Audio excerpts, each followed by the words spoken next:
This is the top 5 LEGO Castle MOCs of the month. Today we're going to be taking a look at my 5 favorite medieval LEGO MOCs made in December 2023. Let's get right into it. First up at number 5, we have the Wolfpack Forest Hideout by the Bricked Cave. This MOC is a remake of the Forest Hideout GWP that came out in 2022. It takes the original model and removes the bright green foliage and adds in more autumn colored parts. We get loads of yellow and orange tones along with an olive green base, which in my opinion works fantastic for the Wolfpack. This whole build just feels a whole lot warmer and more fitting for the Wolfpack. There are some subtle differences in the design, but for the most part it keeps the base of the original set. This mod has really inspired me to want to build my own Wolfpack tower with my extra Forest Hideout set that I have. It's just such an obvious but well done mod to an already great set, so kudos to the Bricked Cave for making this. If you like this model, you can actually check it out on Rebrickable, which I'll leave a link to below. I'll also leave a link to his Instagram as well. Moving on now to number 4, we have the Wizard's Hut by Alexanderbricks74. I love this kind of chaotic and cobbled together look of the hut. It really does feel like a crazed wizard might live here, perhaps under the canopy of a dark forest. The more muted colors he chose definitely backs this vibe up to me. The angle of the roof also helps with this aesthetic where it's not symmetrical on both sides, but that lack of uniformity actually tells more of a story about who lives there. This style of building isn't one that I normally gravitate towards myself, but I can't lie, it just works here. My personal favorite bit of the MOC has to be this kitchen or alchemy section on the left side of the house. The wooden support beams look great and add in a little bit of realism to the structure that I really appreciate. I need to order some of those 1x4 modified plates in brown. They just look so good for adding more texture to your builds.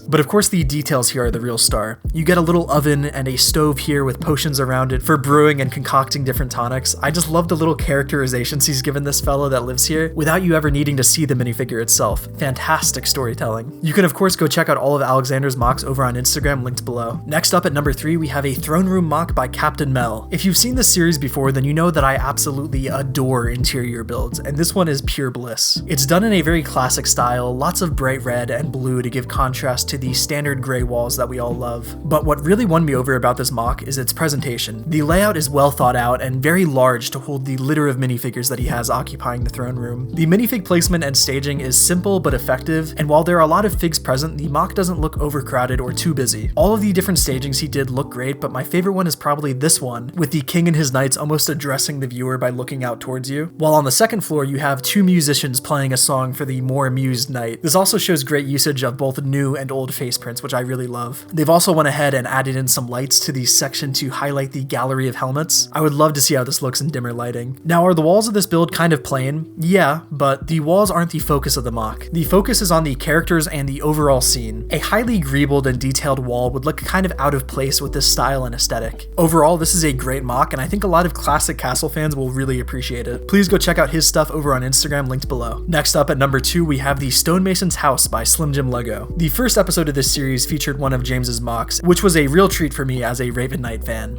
Now this MOC here will actually attach to the older one, which I'll show in a minute, but first let's take a look at his new one. This is the house of a stonemason, so of course the interior and exterior are both filled to the brim with statues and busts, as far as the eye can see. He made extremely clever use of this big fig arm in white to look like the beginning of a new marble statue. This is one of those MOCs that just gets me so excited about building, and it makes me want to rip up this script and get right into my parts collection to build with. I of course love the tan and brown Tudor style walls that he went with, and I'm surprised by how much I like the dark bluish gray stone foundation. I tried that myself once and was kind of put off by the look, so maybe I should revisit that color scheme soon. Also, I absolutely love all of these stone busts that he has hanging from the shelf. Super clever placement, but my favorite little detail has got to be this cat trying to sneak a bite of the chicken leg. Now this MOC is just taken to a whole new level when it's added to the larger harbor scene. The style is consistent, so it fits in perfectly next to the Raven's Guard station. Please go check out Slimjimlego on Instagram. He has so many fun and lively MOCs that I'm sure you all will love. And finally, at number 1, we have the Black Tower's Keep by Claymorebricks. This MOC is special. For one, it's not every day that we see a castle for the Bear Knights, as they're a pretty rare fig. And 2, this MOC has a ton of really great and dynamic angles on both the castle itself and the terrain around it. I'm also a big fan of the fact that the inner courtyard has ample room for minifigures along the catwalk and below. Probably the best part about this MOC is that it's interesting to look at from all angles, which can't even be said for some official LEGO Castle sets. The freeform terrain I think is a big reason for that being the case. It just blends the castle and terrain together in a super convincing way. I am new to Claymore's work, but he has quickly becoming one of my favorite castle MOC builders after seeing this one and some of his other MOCs on Instagram. He's got a real talent in terrain building, and I recommend you go check out his page linked in the description below. And that was the top 5 LEGO Castle MOCs of the month. If you want to enter to be in next month's video, please send me a DM on Instagram linked below. And if you enjoyed this video, why not subscribe? I'm trying to hit 10,000 subs by the end of January, and it'd mean a ton if you did. As always, thank you so much for watching.